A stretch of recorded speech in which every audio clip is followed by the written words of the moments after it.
Welcome, everyone. Thank you for joining the Hive Watch tonight as we are ranging beyond the wall today as we're talking episode 6 of the night of Samson and Delilah. I'm Jerry the Targaryen Steamboat, and with me is our collection of the Hive Watch, starting with Don the Kraken Wit. Take it away. Hey, what's going on, guys? Don the Kraken Wit here, and I'm just really happy to be here with my guys breaking down the night of. This was an excellent episode, and I'm just happy to be here and talk about it with you guys. And thanks for everybody in the chat room that's with us right now, and thanks to everybody that will watch us a little bit later. Don Willie. Yeah, another great episode of the night of, and you already know who I am. You already know what I do here. So let's move right along, man. James. Definitely a decent episode of the night of. Glad we saw some more suspects coming forth, and let's break it down and talk about it. LT. Just happy to be here with you guys. You know, my new job, different days off, and to get a Monday off is really good. When I see you guys, watch you guys, I'm like, man, why couldn't I have been there? But no, let's get this show on the road. It's good to see Kraken here. My long lost brother. Let's get this thing going. All right, let's start it off with the same format we did last time. We'll talk about Nas and his family. As we see, his family are going through some hard times. His mom has to get a new job. His dad is trying to make ends meet, all trying to do so they could pay for. They seem to be getting blackballed from their son being accused of murder. Just accused. He hasn't even convicted yet, and they're already getting blackballed. And then we got Nas. He's still going down his dark path. You know, he's hanging out with Freddie. He's getting tattoos. He's says sin on his knuckles.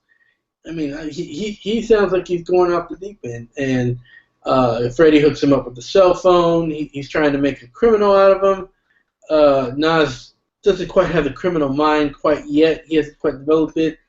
And it's kind of like, no, my phone. And then he finds out he can make some money by using his phone. And then basically what we come down to is Nas' day in trial. Starts out with him a little bit scared, so he calls his lawyer on his cell phone and tries to get some reassurance, some comfort.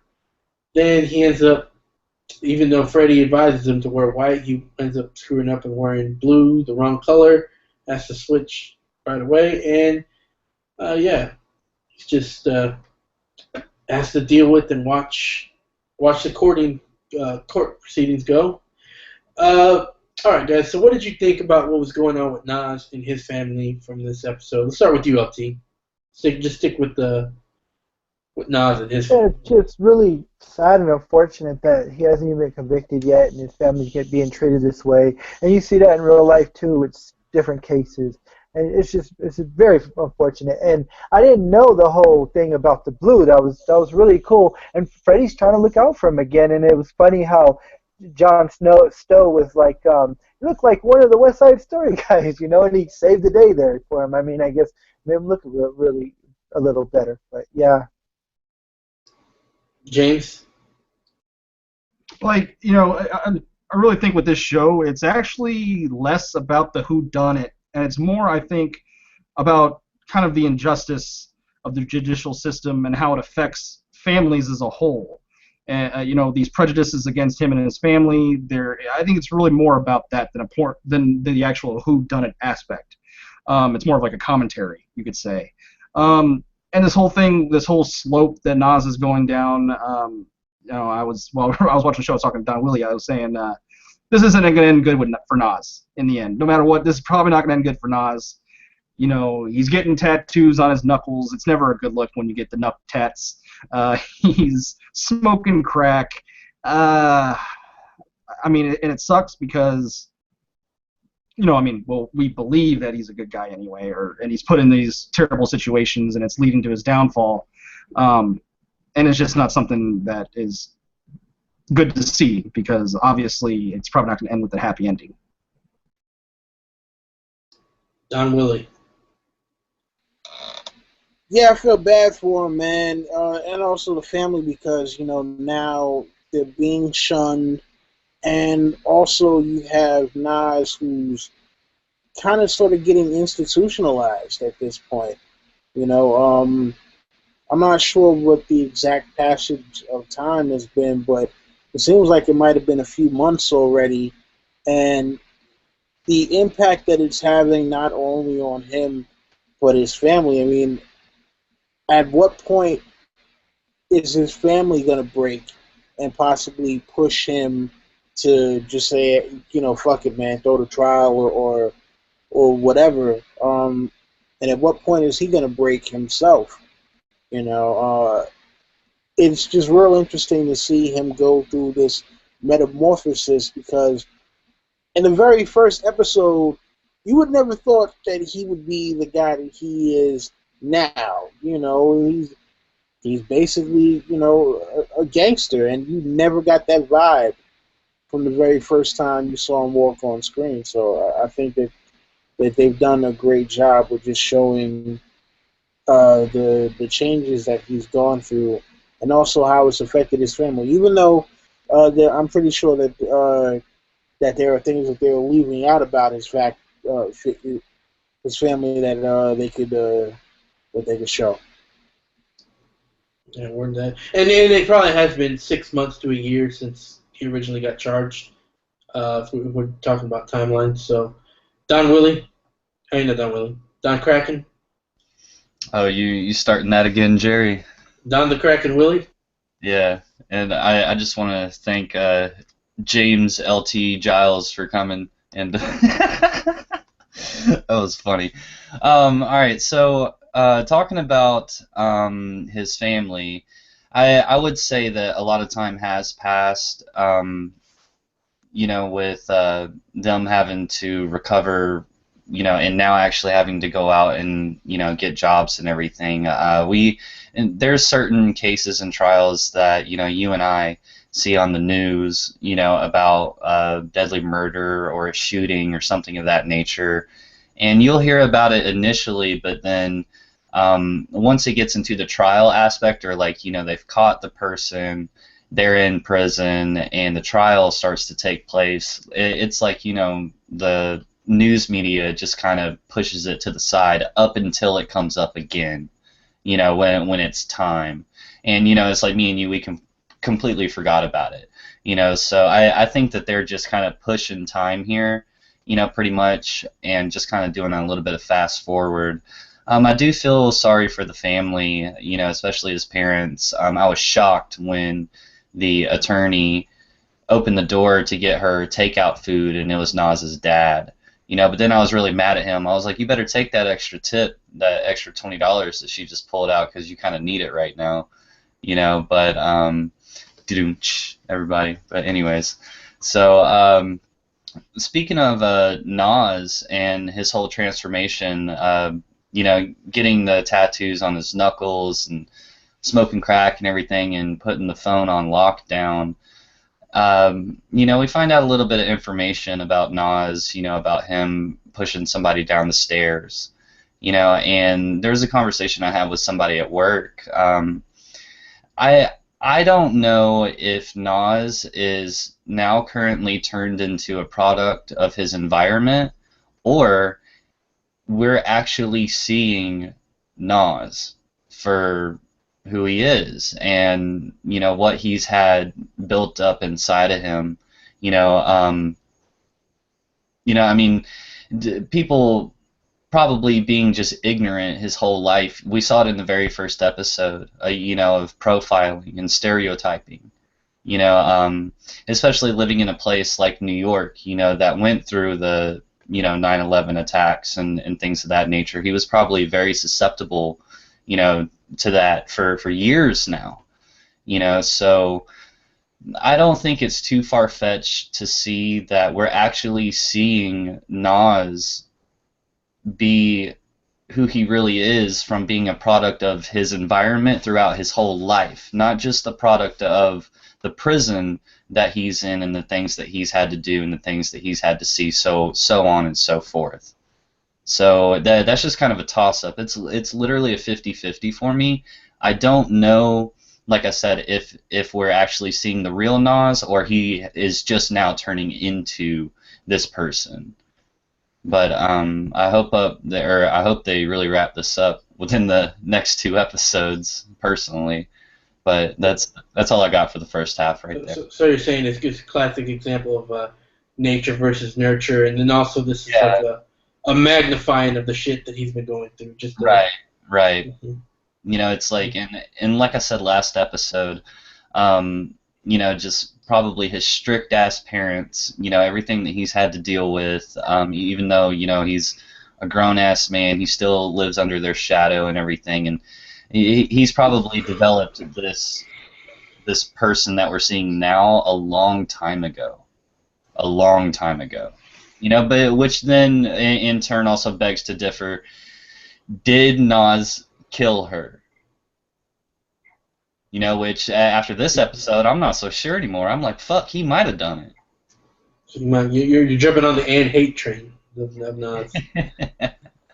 But anyways, carry on, guys. Oh, and when we get to, if we start talking about him actually really doing drugs, and we talk a little bit more about Nas, I want to bring up something that we brought up last week. No, So, bring it up right now because we're talking about Nas right now. all right. Do you remember my Beer Fest reference last week? Yeah, I remember you saying it. I don't remember exactly what it was. But. Okay, it was basically they couldn't find the entrance to the Beer Olympics, so they got the little brother drunk again. All right, so he could remember how to get there. And I said, well, I was like, well, I think Nas is either like while he's in trial, one of those little baggies, which I looked on the table. He got all 4 of them. You know, this episode, I did notice that. I thought maybe one of the bags would explode inside of him, you know, or whatever, but it turns out he just started, you know, doing the drugs. We get glimpses and flashbacks from that night from Nas's perspective. And, you know, about the amphetamines and everything that was in his system, it was really logical that he starts to get fucked up again, so he's starting to remember little different things about that evening. You know, of the night of, you know, the murder. And so I think as a little bit of time, maybe probably next episode, he's probably going to get really fucked up, you know, or something else is going to happen to where he actually remembers what happened. That's all I have to say. And I called it out last episode. Called it out last episode. That's a pretty good theory. I didn't think about that, but yeah, that's a pretty good theory. Anyone have any thoughts on that? No? Okay, so I kind of agree with James. Yeah, this is really turning into what, you know, the injustice of what people go through, how it affects everyone, just not himself. Yeah, I mean that's basically the point, you know. And then also, yeah, cracking it, I think is a lot right about, you know, are they creating a criminal or is he a criminal the whole time? You know, it's a good question.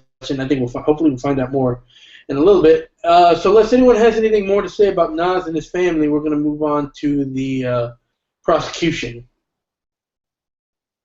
Nothing. All right. So we'll move on to the prosecution as they're still trying to figure out more about Nas. They're going through his Facebook page to find out info about him. They look up, you know, all his old high school records. Find out he did push a guy down the stairs. Immediately, they come to the conclusion that, oh, he's a violent guy. The one, bingo. That's a bingo, you know? That's what they say. And then we're taken to the trial. She, you know, before we get to the trial, we get another part of corruption as she's talking to the toxicologist. The toxicologist is like, well, what do you want him? What do you want it to say? What do you want this drug to say? You could say this, could say that, you know? She's like, give me the conviction. You know, give me the one that'll convict him. Give me the one that will say, that'll make him crazy. So, you know, we had more injustice going on, more corruption going on, and then the DA, you know, makes her opening speech about how he did it, and, you know, shows a photo of him, works the jury. And so, yeah, I think it pretty much covers what we saw from the prosecution. Don Willie, what did you think about everything the prosecution was doing in this episode from the Facebook stalking to finding out about him to the corruption to the opening statement. I mean, well, again, this kind of plays into the whole thing of they thought he was guilty to begin with, so now anything they possibly can find to support the theories or the feelings that they already had, they're just going to use that as more ammo. So now with the whole thing of him having drugs in his system, it's like, all right, well, now they're looking for where did he get the drugs from, what possible side effects having all of these different drugs could have had on him, and then also the whole thing with them, saying, okay, well, yeah, which one is going to make him look more guilty? Like, that's kind of messed up. And then, like they're using an incident that happened with him in 5th grade to say, oh, okay, yeah, he pushed the kid down the stairs in 5th grade, and so that means that now, all these years later, 10, 12, however many years later, then, look what he did when he was a kid. He should be, that's just, step to him killing somebody now. And I don't like those kinds of leaks and logic. I understand them having to do a job. I understand them wanting to put the case to bed and, justice to be served. But I don't think that anyone wins when you try to step on people's backs in order to get a conviction. And that's the biggest issue I had with the way the prosecution is doing this case. Yeah, I mean, I agree completely with you, Don Willie. I do understand that there's conviction. They want to get the conviction moving fast. Don Willie, you live in New York. There's probably murders up every day. You gotta. There's a new case of murders every day. So. Yeah, Don Willie has seen things. Don Willie's seen things. Don Willie. You don't get a face like that unless you've been through some shit. All right. So speaking of been through some shit, Don the Kraken Wit. What did you think about how the prosecution acted in this episode? Start to finish. The whole 5th grader thing or whatever it was. It's kind of valid, but it's kind of not, at least in my head. I think, hell, I can think of a couple different, things from, middle school and elementary school that I did that may be questionable, if something happened now. But I think that comes with the territory of being children. And then, let alone, like I said, this Nas being of a minority, and on top of it, being in a place like New York City, it's just like there's so much more going on than, I live 20 minutes north of Atlanta, which that doesn't mean I quote unquote live in the city, but I seriously doubt there's things going on here that are as heavy as going on in Atlanta, so I just think that, but that was a little bit bogus, but their prosecution is pretty spot on. I mean, like, they got it together, like when you saw the DA lady, like, put that final file, down into one of those, carts. It's like they had 6 different carts, of all of this stuff, on Nas, and of course about the the incident, the murder. They're just doing their job, but it is a little bit corrupt, like we saw with James, help me out. What's the coroner or the coroner and now the toxicologist? Yeah, things like that. But I think that they got it together. I mean, it's pretty solid, like coming from their end, to put this to bed, to put it away, to convict him. You know, they got it going on pretty much.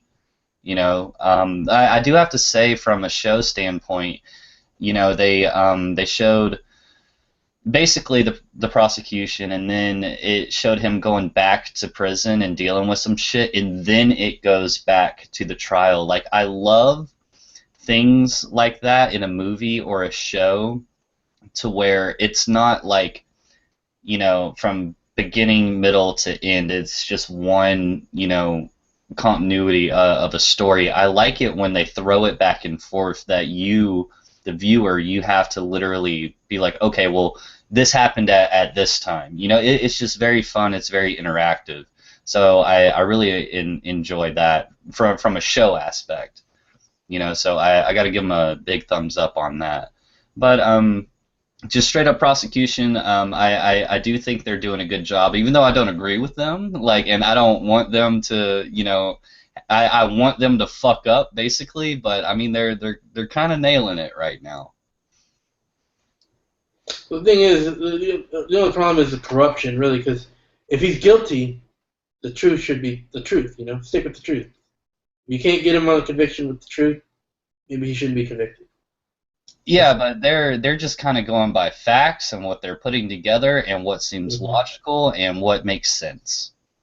You know, and with that, you know, they're doing a really good job.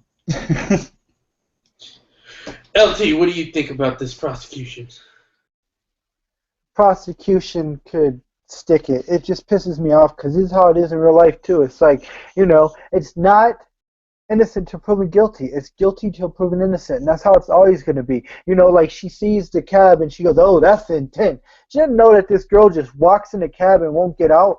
And he tried to explain himself. They don't know that. You know, it's like, you know what can happen, and I can see happen at the end of this. Like, say they convict Nas, and then like he's getting shipped off to prison or wherever, and then he gets stabbed his first day, and then they find out that it was Joe Blow or this stepfather or somebody, and then it's too late because this is all they care about is convicting and getting their money and all that. They don't care about people. They don't, man. James. Yeah, you know, first off, with the whole, you know, him being antagonized for being a Muslim after 9/11, and him being picked on, and, you know, that's the reason why he kicked the guy down the stairs. You know, I can empathize with him a little bit. I spent a couple of years growing up in a non-minority neighborhood where I was literally the only minority, and I'm not even, and I can feel what, you know, I could feel kind of what he was going you know, kind of the pain he was going through, because I've got picked on for being Asian, so I can empathize with him a little bit. I'd never pushed anyone down the stairs or anything, but you know, I can definitely empathize with him. When it comes to the prosecution, it's interesting because if you know, we have an insider view to what's been going on, so obviously we think the prosecution's whack. You know, we get angry at them, we get pissed at them for these conclusions they're making, not, you know, not going through with everything, you know, going to snap judgments, stuff like that. When if probably, you know, you were just an outsider looking in, watching this on television, not knowing all the facts, you're probably like, oh, you know, you'd probably be more on the prosecution side, because as LT stated, we are becoming a you know, guilty till proven innocent society. So I think this is a sort of, you know, an expose on that, if you will, sort of a look into how society is nowadays in terms of judging people as guilty before even proving that they're guilty. Yeah, I mean, really the only problem, I mean, yeah, I agree. I agree with a lot of that. I mean, like I said, the only problem I have is their whole, like the whole process of them, like we think we got a guy. You follow the evidence. You don't mess up you don't like, what do you call it, corrupt the evidence to fit what you think. You follow the evidence, and the evidence is what it is. You stick with the facts. You know, it's like The Rock said, it doesn't matter what you think, you know? You just go with and that's what annoys me. Like their opinion on who did it matters, and they're going to shape the evidence to that. No, you let the evidence shape your opinion, not the other way around. I do data analysis, so that's one reason. So that's kind of like how I do my investigations, and that's that's the proper way of doing it. So, anyways, that's why I get some of my notes. Oh, never mind. No, I want to hear what you said, LT. I can't. It just came back to me. Remember, I can't remember who was talking to him, but they were talking to John Stowe, and they mentioned Nazir, and then he was like, not convicted yet. I can't remember who he was talking to. But he said not convicted. He mentioned that. Okay, so unless anyone has anything to say more about the prosecution, we're going to move on to the defense. Very good to go.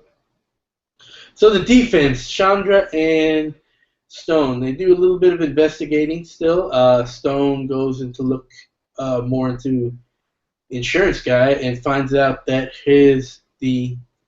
not only was Andrea's mom, the stepdad that was married to Andrea's mom, not only was she loaded, she was old. And this guy has a history of going after old chicks, and trying to get some inheritance. It's pretty fucked up. And then he had a fight with Andrea over it. So that automatically puts him up on the suspect. We won't talk yet quite about what kind of a suspect it is, but we'll just talk about the process of that.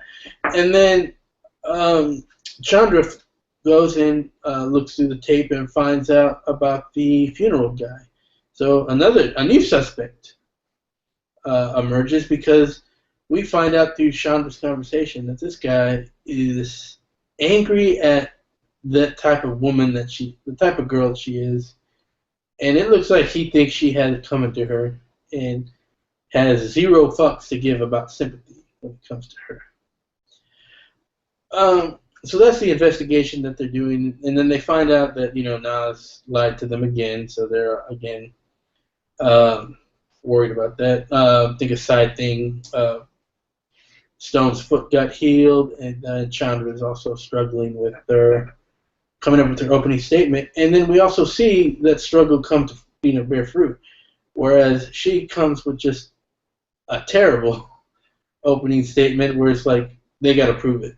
That's basically her opening statement. I mean, it's innocent till proven guilty, but you don't look much more guilty than you do with that opening statement, in my opinion. And guys, what did you think about the defense? Let's go with James first here. Let's go with James first.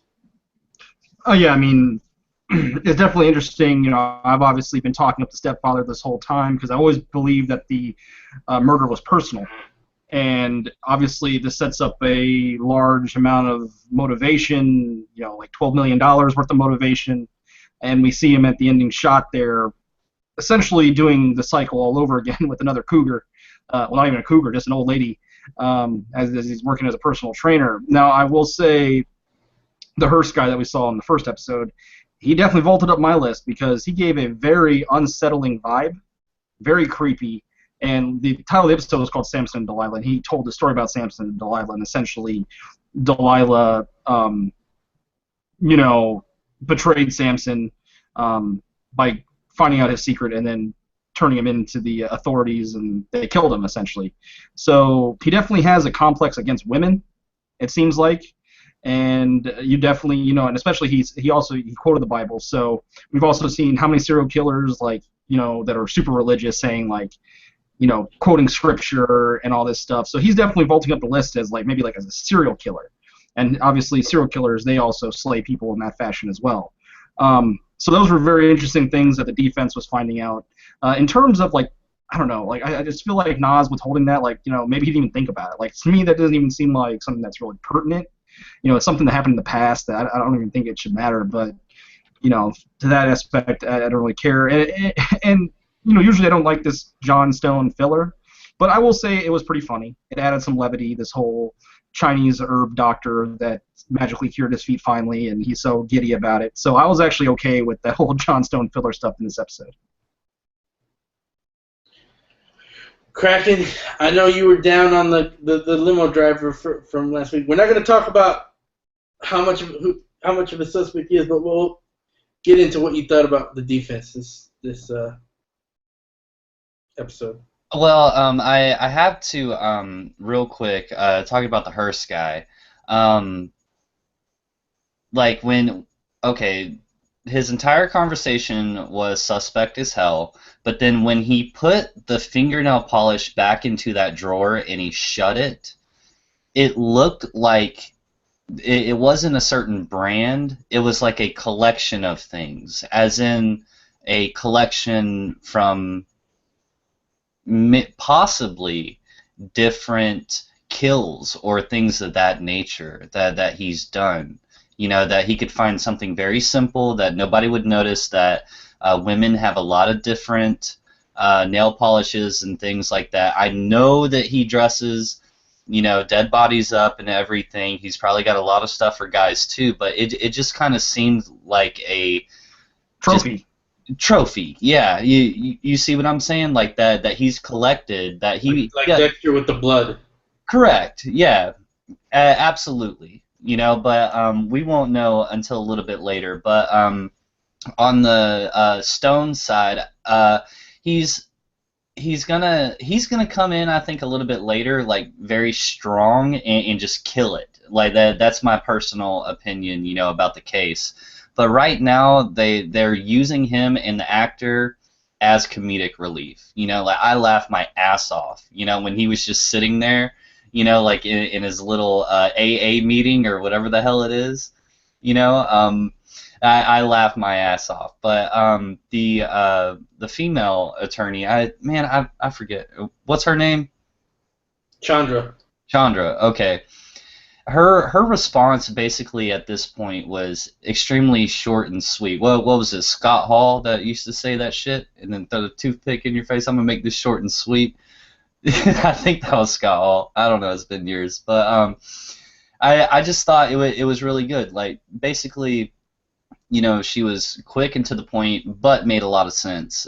We do see previews for next week where they get to pull in their own people, and the guy that was taking the pictures all over the place, he actually gets to speak. But I do want to bring up one point. Right before they switch shirts, did you guys see the deer head sitting on the table? No, I missed that. Wow, I gotta check that out Deer again. head. Yeah, the deer head is sitting on the table. When Nas walks in and he's got his tie that looks like something that you would wear to prom, you know, like, and that blue shirt, right before they switch shirts, I swear to God, go back and look at it. The deer head is sitting on the table. Wow. Yeah. I gotta say, I'm pretty impressed with your what you're catching, Kraken. I mean, that whole possible trophy thing, and now this deer head. You seem to be on the ball with this episode. Dude, I can't. Like I've actually been recording my reactions this entire time. I just haven't been able to find time to edit. I'm so far behind editing a lot of things. I just literally haven't had time. But yeah, I can't really express how much I'm into this. Like I'm really into murder mysteries and things of that nature, but I'm not into like Law and Order or things like that. I like it to be dark, dirty, and gritty. Like, you know, this makes me feel like the first time, you know, that I watched True Detective, the first season. You know, like it's that feeling all over again for me personally.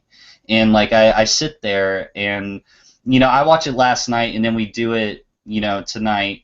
I haven't gone back and watched it a second time, which I'll probably pick up a little bit more, you know, but I literally sit there and devour the whole thing. You know, like, and I'm really, really, really, really into it.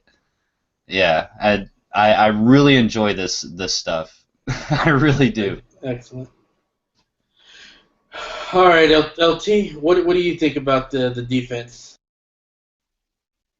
What she said in the defense was short and sweet. Like they said, it was pretty cool. It's their job to prove that he's guilty.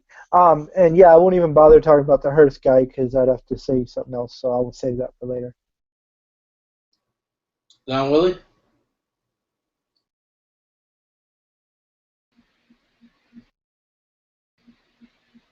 Sorry, this thing went on mute. You know what? I actually had two big problems with. I mean, well, not big problems, but I had two problems with the defense. One, why has John Stone? Because the prosecution has to know that he's on the case now as like the backup lawyer. Why has he not told them about the fact that one of their witnesses lied? About that dude Dwayne Reed. And two, why didn't they inform the parents to begin with? Hey, you know what? Here's what you want your son to wear when he's at trial. Because Freddie knew. You would imagine John Stone is supposed to know this. He did know it. Like once he saw him, he's like, "What the fuck?" Yeah, but I'm saying, why would he not tell his parents though? Okay. I'll answer these two questions. On the first one, the reason they don't want to say it is because they're hoping that the prosecution calls this guy up and that they could get him on the cross-examination. And once they get him on the cross-examination, they can implant that there's another possibility in the jury's mind to create reasonable doubt. Now, if the prosecution knew about that, they wouldn't call this guy up, and so they would never get a chance to bring this guy up and get him on the jury's mind. So that's why they haven't mentioned anything to the prosecution. As far as the close thing, you're 100% right. That makes no sense why they didn't do that. But go on, Don Willie. Yeah, Chandra, I don't know, she obviously is inexperienced when it comes to all of this, and you can tell by her kind of being ill-prepared. And then even her opening statement, yes, okay, you definitely say, yeah, the burden of proof is on the state. But I don't think you make it in such a way where it's just like, hey, I'm here and we're trying to convict the guy, but just remember, I don't have to prove anything to you. They got to prove it all. All right, bye. And that was pretty much all she did. And we're just like, yeah, you really aren't trying to win this case too hard, are you? That's kind of the vibe I got from it. It's just like, all right, well, if we can survive long enough, then maybe one person might have some sort of reasonable doubt. That's kind of what I got from it. And it just seems like, Chandra going to the guy with the hurts, yeah, that was absolutely due diligence. But again, being inexperienced, why would you not call John Stone and be like, hey, I'm about to go and do this. Can you give me some backup on it or something? So I just think that the defense has they're having missteps that the prosecution is not having right now, and I don't know if they know what they're doing, and that's the biggest problem is they look inexperienced. So yeah, that's my take on the defense. Yeah, I mean, I agree with you 100%. They look overwhelmed. It was a bad opening. And you know what? I mean, she just tell Stone after the fact, and Stone says the same thing that you did. Like, why didn't you call me? Let me take care of that. So that's a good point there. Anyone have anything else to say about the defense before we move on to our final thoughts of the episode? And then after that, we'll talk about who we think did it. Anyone? All right, so we'll move on to final thoughts. LT, final thoughts of the episode? Any themes or anything you saw? Yeah, I guess we weren't even going to mention this, but I mean, I just think it's a dumb mistake on Nazir's. I thought it was a dumb mistake for him. Okay, when he's walking past and he sees the funny business going on with the two guys, why the fuck did you keep on looking? Just move on, dude. You see something that you know you're not supposed to see, and then you see the guy. Now that's an enemy. Now this is a prediction of mine. This guy is probably. This is what I think is gonna happen. This guy is probably gonna be scheming off the top from Freddy, and he's gonna keep on. Something's gonna happen with him and Nazir again, and then they're gonna have to kill him. Because why else would he go in the shower and be like, you didn't see nothing, right? But see, it's kind of regime. He's got leverage on him. That's why he doesn't want to say something. So that's why I think it's going to go down there. But overall, I thought it was a good episode. I would like to talk about the Hearst guy suspects, but yeah, I'll wait till we talk about suspects. Well, and to follow up on that shower scene, I did notice that Nas was not wearing shoes, which I think Homeboy is slacking right now. So what do you think of the final scene then, besides the shower, or your final thoughts of the episode besides the shower cracking?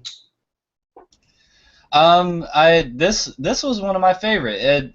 I think it was 2 episodes ago to where I was like, I didn't like this one as much as the rest of them. Like, one of these is not like the other, you know. But overall, I mean, like, holy shit, like, it keeps getting better and better, you know. But that's just what you can expect from an HBO series that's going to put something out like this that has so much controversy internally, you know, surrounded by it, and to make it a mini-series, it just makes it feel like it's an 8-hour-long movie that you are 100% invested in, you know, and I really like it.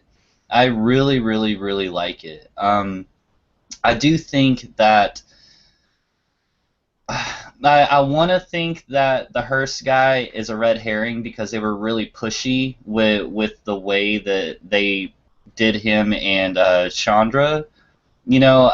But I don't want to rule him out, you know. But now they're just pointing the fucking finger, you know, at the stepdad, you know. So it ties into what I heard James say. Getting stabbed 22 times or whatever the fuck it is, you know, however many times, that's a crime of passion, you know. And so this is clearly somebody that's connected to her, you know. And the financial advisor says, well, now he gets everything. You know, so initially I thought that the guy at the funeral was the waiter, her drug dealer, but it actually turns out it was the financial advisor, right? Is that, am I wrong about that? Is that what I picked up on? Yeah, so I think he was the guy that's like helping with the estate and stuff. I don't think he was a financial advisor. He was like the will and stuff. I think he like helped, you know, put out the money and stuff. No, he was a financial advisor. right, yeah, so it was him at the funeral.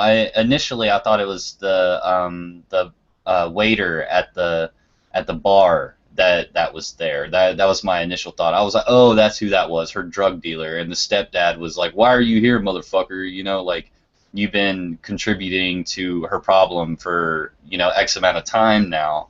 You know, but I do think that every episode is getting better and better. And next week, you know, we're going to have a full defense. I think we're going to have a full defense, you know, from Stone and Chandra. They might even fucking pull Nas up there to talk about it himself. You know, so I'm really looking forward to that. And from a little 8-episode miniseries that HBO is doing, the kind of case it is, who Nas is, where they are, and everything, man, I got to give it a 10 out of 10, man. I really do, especially this episode. It just, I don't know, I just love it. I really do. I love it. Good stuff. Don Willie. Yeah, man. I think that they're definitely doing good work with this series, and this episode was another great example. Although, again, I do think there were a couple of minor missteps in terms of just stuff that I think should have been taken care of by the prosecution. But, you know, again, seeing what Nas's family has had to go through, and also this transformation of Nas, and it's leaving you wondering, is this the real Nas that we're seeing finally emerging, or is this him doing what he has to do to survive? You know, Um, and then the people around this situation kind of coming to grips with their parts in the whole thing is also pretty interesting too. So yeah, I mean, I can't wait to see what happens. I mean, we only got 2 more episodes left, so they're gonna have to kind of hit warp speed to finalize everything. All right, James. Yeah, I enjoyed the episode quite a bit. Um, we keep hearing about this. I don't know. I heard something about it having a bittersweet finale, so I could definitely see something like Nas being uh, proven innocent or something. But before that, he had to end up murking some dude in prison or something. So he ends up getting a sentence anyway, or something like that. Just something that it's probably just not going to end good because we see Nas going down this downward spiral, or he's smoking crack, getting nut tats. So I just feel like it's not going to end well for him. And I think it's, like I said, I think it's less about the murder mystery aspect and more about the social commentary. So I'm not sure if, like, I think maybe this is going to be easier to solve than maybe we'd hope or something, but like I said, I think it's more about the social commentary about it all. Then when we'll talk about suspects, I definitely have some more to say about that. Yeah, I mean, I agree with you a lot, James. I think it's definitely about the social commentary. And, I mean, especially, just look at the fucking police. They charged Nas, and we find out there's 3 good suspects that needed to be looked into. We got, Dwayne Reed, the Hearst guy, and the stepfather. None of them were looked into at all because they tunnel visioned on Nas. Wouldn't it be great if they could, interview all 4 of them and compare, okay, which one's the most likely suspect? I mean, it's a lot of resources, but yeah, that would be justice. Yeah, great episode, good stuff. So now we'll talk about who's your number 1 suspect? Who do you think done it? Don Willie, who's your number 1 suspect? Who do you think done it? I mean, you know what? After all of this, man, unfortunately, I'm thinking it might have been Nas. Oh, the Anne hate train. And I'll tell you why, man. Just seeing what he's going through right now, and then the whole thing with the drugs and the possibility of him basically just kind of losing track of time and all sense of what he was doing. Think about it, right? The girl told him to stab her, and at first he was like, no, I'm not going to do it, I'm not going to do it. And then he winds up actually going through with it, and he kind of looked like he got a rush out of it. But again, he was high as a kite. Who knows what could have went on? Maybe she's just like, kill me. And him being just out of it, just like, yeah. And then goes, fucking passes out after that shit. You know what I'm saying? I mean, who knows?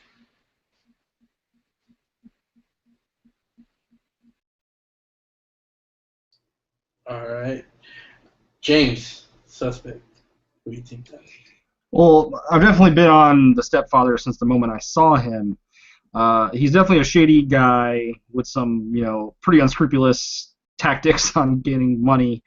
And he definitely had the most to gain from Andrea's death. But I am starting to think maybe he is, they're pointing the finger too hard at him now. So I do think maybe he's red herring, but I got a huge unsettling vibe from the Hearst driver. He had a personal vendetta against women, and I could see, and like I said, bringing up the religious aspect, you've seen a lot of people, a lot of serial killers that killed for religious reasons, saying that they weren't, perfect from the Bible. He could be like killing women that he thinks that stray too far from the Bible or something along those lines. And Kraken brought up a very great point about the nail polish being a potential trophy, especially since they showed it in going into the tote and they lingered on it. And maybe his thing is killing women and then painting dead women with other dead women's nail polish. Like, I could see something like that. So I'm going with the hearse driver as my number one suspect at this point. All right. LT, who do you think done it? Real quick before I talk about suspect, I was recently summoned for jury duty, and there was nobody sleeping or not even paying attention like that. Don Willie, is it like that in New York? Do people go there and they don't even care and they just sleep? And is that how it is in New York? No. I mean, listen, I went to jury duty. Last time I had to go was a few years ago, but yeah, I definitely don't remember it being where you just go to sleep like that. I mean, now you are there for a very long time, though.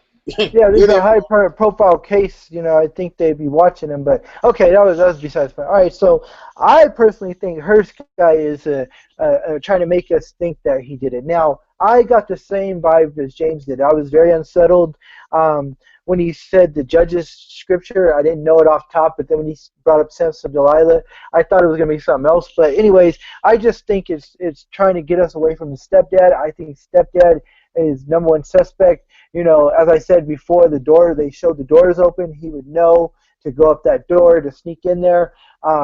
What makes me not think from the beginning, what makes me not think it was Nazir is the whole thing about if he stabbed him all those times, there would be all kinds of blood on Nazir. My top suspect's the stepdad. I don't think Dwayne Reed's even a suspect. I think he's running from Stone because he thinks something else, maybe drugs, I don't know. But yeah, right now, my top suspect is the stepfather. All right. And Kraken, you were a Hearst guy earlier. What are you now? I'm still pretty much on the Hearst guy. I don't want him to be a red herring, you know, because like he seemed really creepy, which I guess a person in that profession might be a little fucking creepy to begin with, you know, but I don't know. I just I got a feeling about it. The stepdad is a close second. I mean, the stepdad and Nas himself are kind of tied for second place with me. But if I had to pin it on somebody, I'm gonna say the Hearst guy. But I don't want to rule out why. What's the drugstore named guy? The mean mug guy, I don't want to rule him out either. Dwayne Reed, yeah. So he's a third. All right. For my suspect, who I think done it. So far, we've really been expanding on the suspects here. We got so we got a family member. We got a thug, and now we got a potential serial killer. And we got Nas. We got Nas. I'm not really counting Nas. So we got three, you know, stereotypical types here. I think they're all red herrings. I think it's going to come back to, I'm still sticking with it's going to come back to her drug use, starting with, and I think that guy, that the waiter or the hostess from that bar is going to be the key. Sticking with that, I think he might either be the guy or connected to the guy on the motorcycle. That's who I'm going with. Well, I mean, you know, we don't want it to be the whole Chekhov's gun thing. Like I said earlier, why are you going to waste time finding about her being in rehab and also consistently having a drug addiction, and then spend precious time away from Nas and show Stone, you know, investigating her drug dealer, pretty much? I think they're placing multiple Chekhov's guns, and they're only going to fire one. Well, right. They could be going the True Detective route where, remember, like, we only saw the actual killer once in the whole series, like it was like in the third episode, and then we find out at the end of the second to last episode who actually was, that he was a killer. So hopefully if they are going to go this route, where it's like someone we haven't met yet or we saw like briefly in like one scene we didn't even think about, that it would be at the end of this episode coming up that they actually reveal it, because I don't know about going, you know, I think they need to start wrapping things up and don't overloading the last episode, you know what I'm saying? No, it's the main suspect for me is the guy selling falafel outside of the courthouse. Could be. Yes, absolutely. Could be. Maybe it's related. Maybe it's someone related to that lawyer, that chick, Allison Crowe, and that's why she wanted to help him so bad and get that plea going. Get Or it off her. maybe You it guys- was Allison herself. That's why she was so hell bent on taking the case to begin with. I mean, just Maybe they had like a lesbian thing going. You know. I don't know. You guys think Perry Mason could get to the bottom of this? Perry Mason could definitely get to the bottom of this one. Yeah. If you pair Perry Mason, Lawyers Guild, with like MacGyver's investigation, you can get it. And then with a dab of Matlock swag to it. Yeah. I was just about to say, you got to throw Matlock in there. Yeah, I got you, Don Willie. Don't worry, man. And what about Columbo? We could put Columbo in there too. You could throw Columbo, but let's not forget the What about the combination. No, but I was going to say, let's not forget the great combination of Saul Goodman and Mike Ehrmantraut. What about Tom Cruise in A Few Good Men? Yeah. I mean, we know he can handle the truth, so. Or what about Jake and the Fat Man? I know they were like, I know they were on attorneys, but Well, I haven't heard that show name in a long time. Wow, good one, Jerry. All right, guys. I think we're getting a bit off topic here, so we'll go ahead and wrap this up, guys. Sign off. Anything more you want to say, Don Willie? Yeah, it's always a pleasure to be here. I know you guys are probably wondering, like, where the hell are your damn videos? I got one coming later this week. I've just been working like crazy, so I haven't really had the time to do any videos, but don't worry, they're coming, or at least one. But, yeah, catch me next week with my friends, another episode of the Night Of, and, figure out some other stuff to do. Yeah. Bye. LT, say your goodbyes. Another guy from the 80s, Hunter. If you guys remember Hunter, you get a gold star. If you don't, oh well. Anyway, so yeah, three of us here. We're in the top 8 on the Trial by Trivia. Check us out. I know pretty much all you have, but if you've seen this video, check it out. It's a good series. Check out, Hype's Watch. We're gonna do rereads or whatever. You'll see. And me, you never know when I pop up with a story time or a dream journal. But yeah, always a pleasure to be at the Hype's Watch. Brothers and sisters, no sisters here, but Cracking. Yeah, I want to piggyback off of Don Willie real quick. I've been swamped, personally with a lot of things going on about making videos and whatnot. But I have all of my stuff. I just haven't had time to sit down and actually work through it. So I do apologize about that. I plan on releasing these videos and actually edit them and getting them out. So don't worry, I haven't gone anywhere. I'm still here.